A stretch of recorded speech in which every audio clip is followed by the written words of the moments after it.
war.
Ships are sinking. Men are dying. It is September 1939. While German panzer divisions race toward Warsaw, the German Navy, powerful, efficient, its morale high, prepares for a greater, more decisive struggle, the Battle of the Atlantic. Hitler's admirals know that command of the sea means the death of Great Britain and victory in Europe. They also know if the stronger Royal Navy bars the way on the surface, victory may be won in the depths. At the outbreak of war, they begin expanding their U-boat fleet by as much as 1,000% a month. Germany's ablest scientists and technicians concentrate on perfecting the submarine, multiplying its range and deadliness. For fascism to survive, it must kill. The time has come, and Hitler hurls his U-boats into the Atlantic to ravage and destroy. The elite of the Nazi Navy, its best commanders, its most highly trained crews, man the submarine. To them falls the crucial mission of isolating Great Britain, of severing the arteries that feed her. If enough of England's ships are sunk, the issue will not be in doubt. England starves, Europe dies. As war begins, England expands her now hopelessly inadequate merchant marine. In addition, hundreds of escort vessels are desperately needed to protect the cargo ships. For months to come, they will be pitifully few.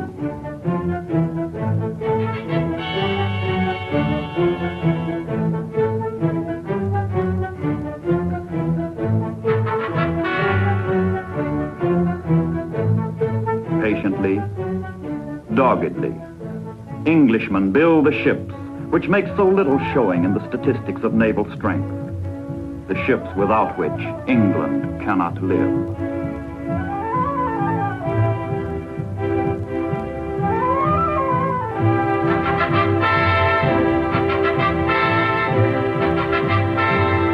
Canada's men and material enlist in the cause of decency and survival. Canada is quick to act with all her means. Precious goods from her farms and arsenals are loaded aboard ancient, poorly armed merchant ships.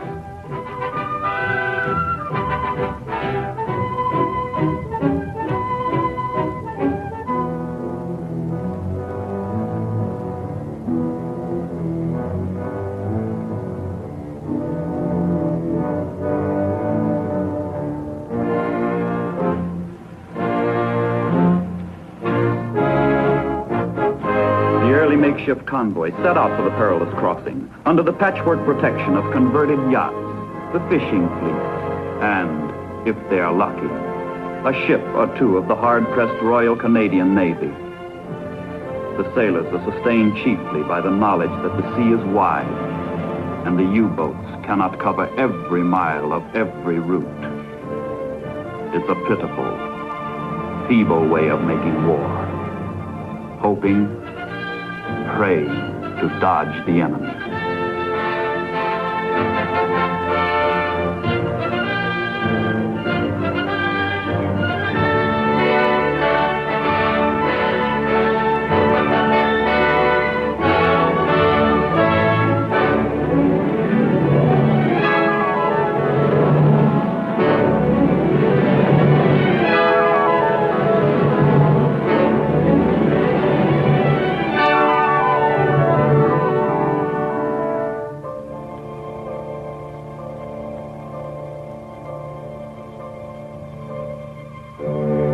War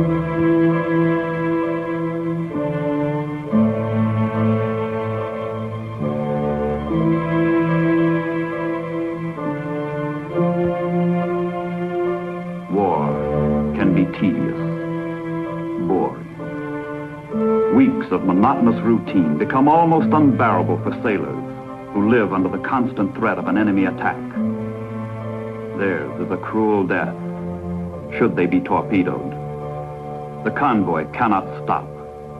It must go on until it reaches England, or until it's spotted by the Germans, whose submarines are prowling, shadowing, waiting to move in for the slaughter.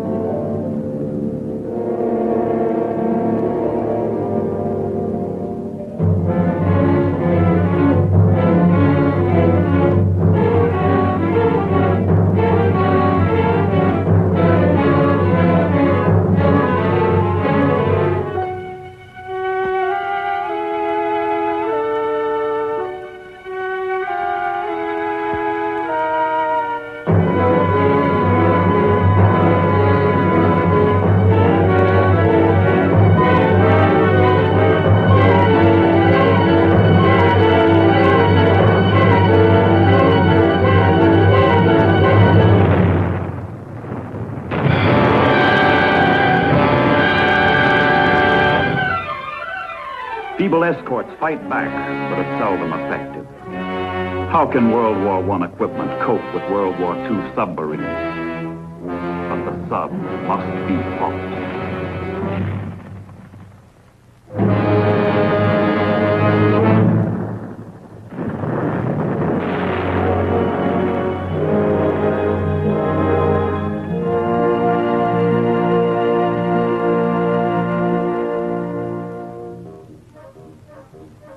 If the war at sea is deadly, the war on land seems phony. The Sitzkrieg is on, fought with propaganda balloons and leaflets, slogans and serenades.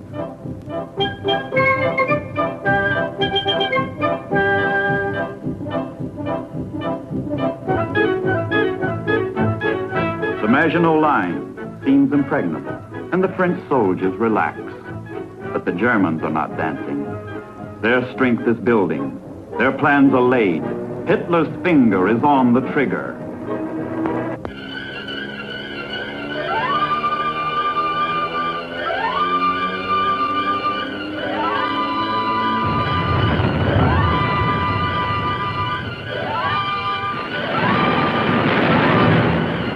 Holland is crushed.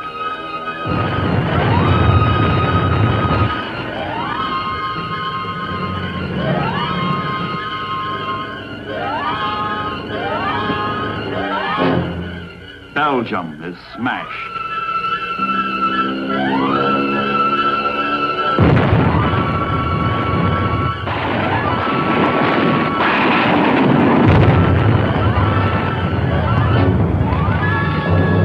France is broken.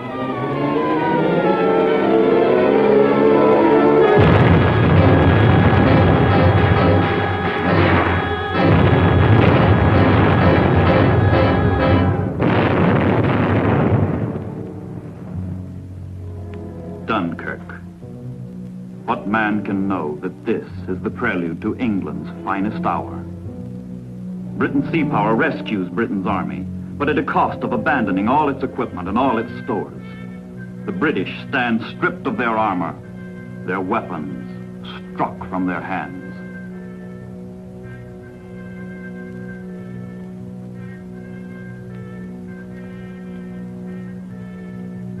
It is the hour of catastrophe. It is the hour of the brown triumph.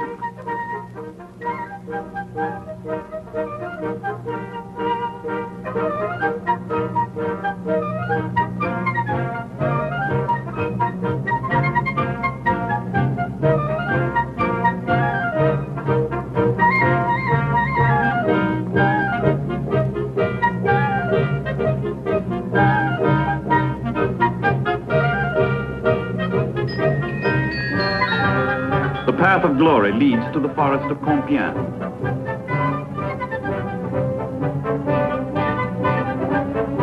With vulgar histrionics, the Nazis staged France's humiliation in the same railway car where the Germans capitulated 22 years earlier. The French surrender, and it is Hitler's turn to dance.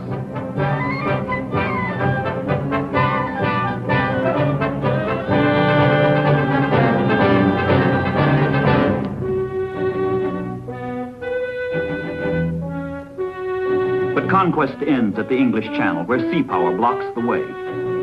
Yet with the French ports in German hands, the striking power of the Nazis grows enormously.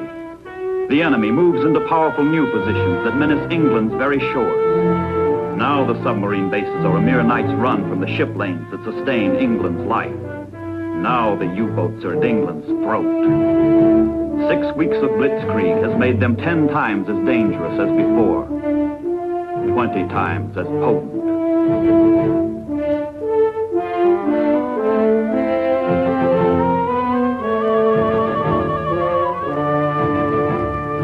And from newly acquired air bases on England's threshold comes something new to warfare, new to history.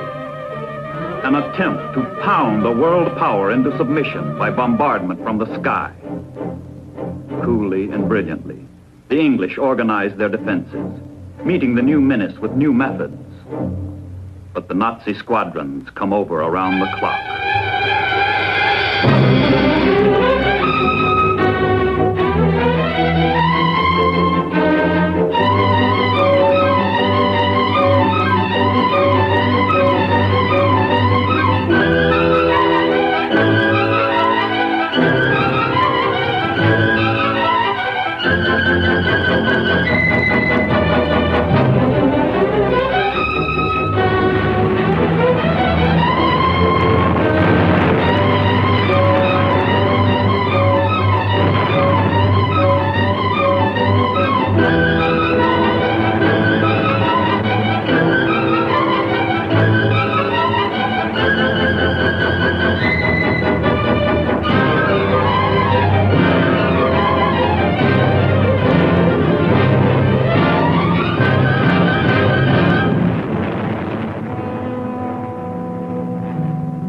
By caring not how she expends her blood, sweat, and tears, England stands firm. Hitler does not force her to her knees. A democratic people wins the Battle of Britain. But for Britain's leaders, the situation remains desperate. If freedom is to survive in the old world, the new world will have to act. In America, public opinion is slowly, surely forming. The issues are becoming clear. Congress moves boldly to safeguard American security by forthright aid to Great Britain.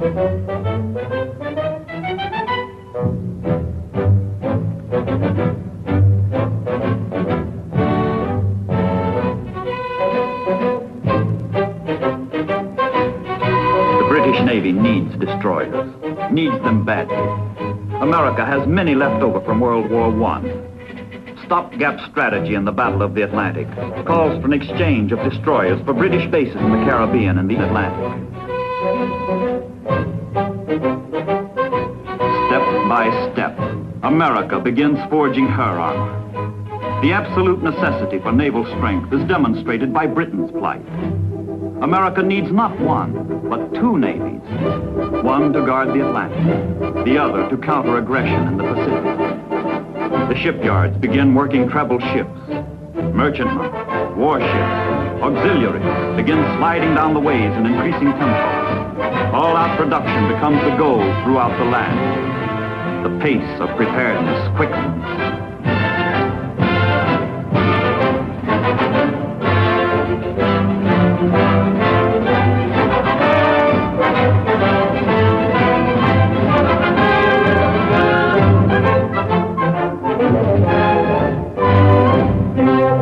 Materials by themselves are no longer enough.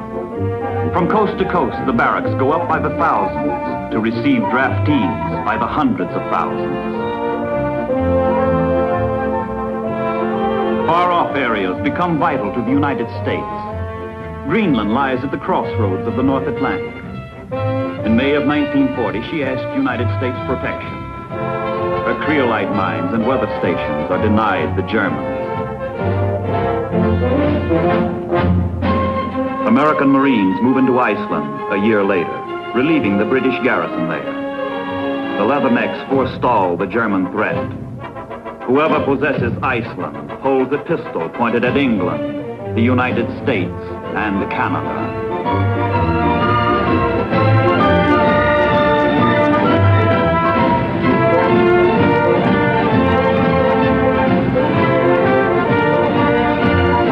In midsummer 1941, Churchill and Roosevelt meet off Newfoundland to proclaim the Atlantic Charter. The four freedoms. Freedom of speech and of worship, from want and from fear. But these are the realities that support the ideals. The ships, the men, the supplies on which all depend. The ships plod along the North Atlantic convoy routes at dangerously sluggish speed, their pace regulated by the slowest merchantman in the convoy. And the slower the convoy, the easier it falls into the trap of roving U-boats.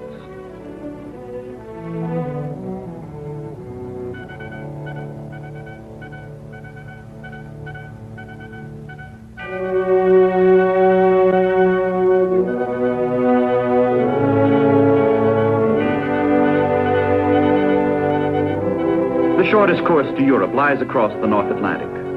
Concentrated here is the flow of Allied ships and enemy submarines. While convoys are underway, Royal Canadian Control Centers keep them instructed and informed on the basis of coordinated intelligence.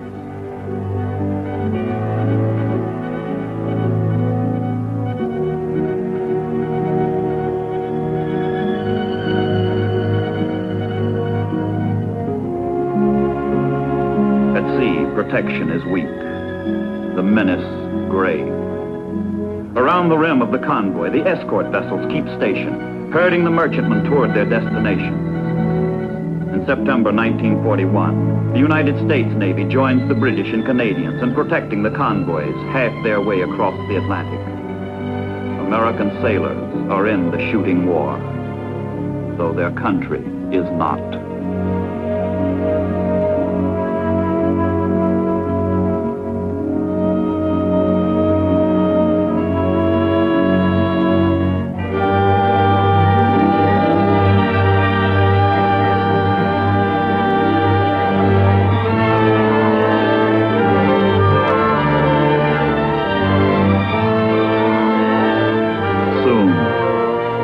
Too soon, a lone U-boat spots the convoy.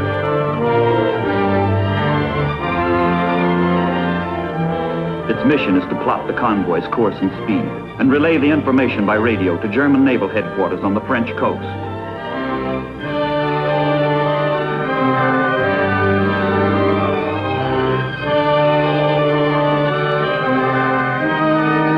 Admiral Dönitz, the genius of German submarine warfare, orders his submarines out for the kill.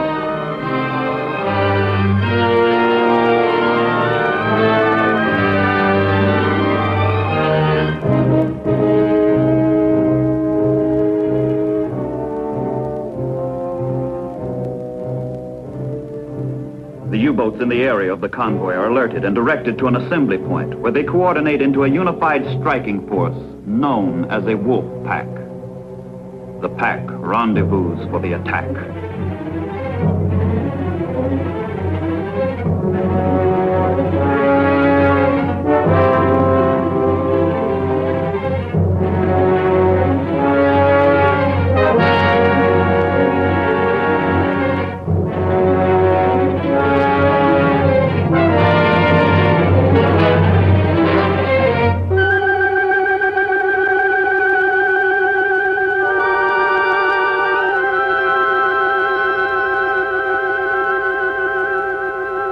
The convoy is on guard.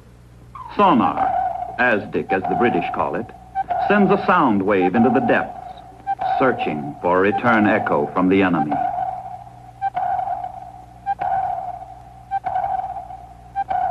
All hands captains on all ships are alerted in these dangerous waters, where sinkings are routine.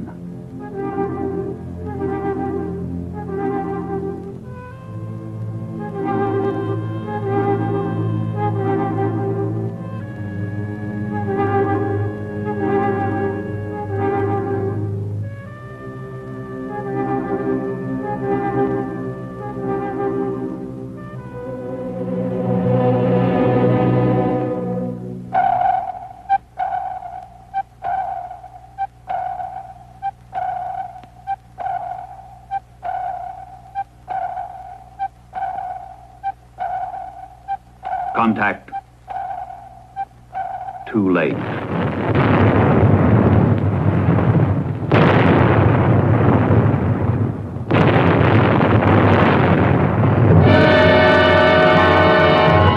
Man your battle stations.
The battle is over. Home are the victors, home safely from the sea. They have brought England a little closer to starvation, closer to defeat. Triumph and glory are theirs.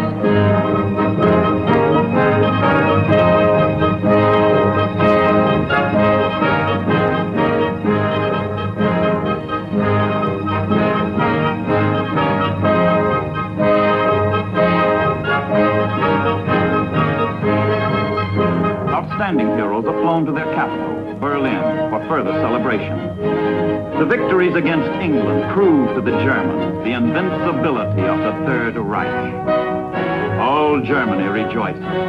All Germany honors its undersea sailors.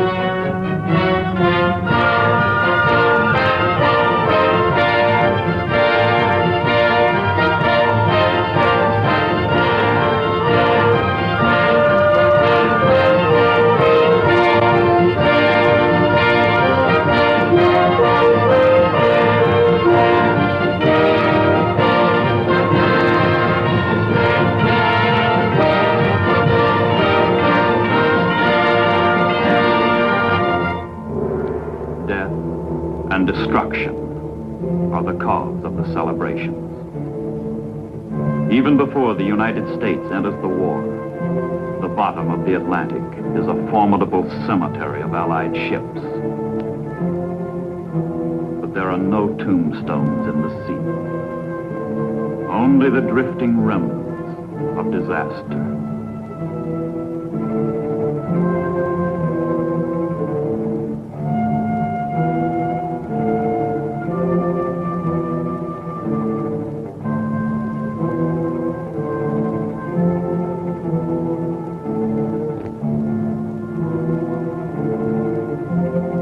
And this is just the beginning.